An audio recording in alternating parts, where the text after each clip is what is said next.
মন্দির বলুন, রাস্তা বলুন, লেক বলুন, নদীর ঘাট বলুন, ডিজি এরিয়া বলুন, সব জায়গাতে সমাজকে নিয়ে আমরা একটা ভিলেজ ড্রাইভ করি।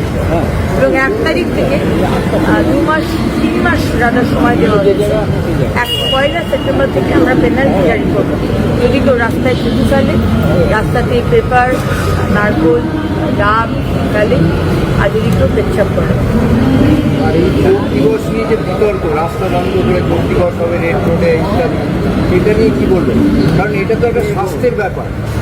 দেখুন, আজকে মাননীয় প্রধানমন্ত্রী নরেন্দ্র মোদীজি যেভাবে যোগা সারা বিশ্বের দরবারে পৌঁছে দিয়েছে, আজকে যোগ আমাদের ভারতবর্ষ থেকে সৃষ্টি হয়েছে, ভারতবর্ষ তার স্রষ্টা, কিন্তু আজকে সারা পৃথিবীতে হলিউড বলুন, ইন্ডাস্ট্রিয়ালিস্ট বলুন, সবাই নিজের স্বাস্থ্য, মানসিক এবং শারীরিক সুস্থ থাকার জন্য যোগ টেকনিক অবলম্বন করে।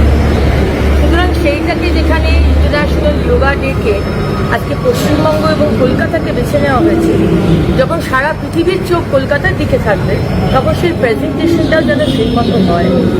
কলকাতাকে এতদিন 50 বছর পিছিয়ে দিয়েছে বিভিন্ন সরকার, আমি রাজনীতির কথা বলতে চাই না, কিন্তু সব কিছুর একটা শেষ হয়, আর অনেক কিছু ভালো জিনিসের একটা শুভারম্ভ হয়।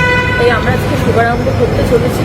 আমরা রাজনীতি আর বিতর্কের মধ্যে থাকতে চাই না, পজিটিভ যা কিছু তাকে নিয়েই আমরা এগিয়ে যাই।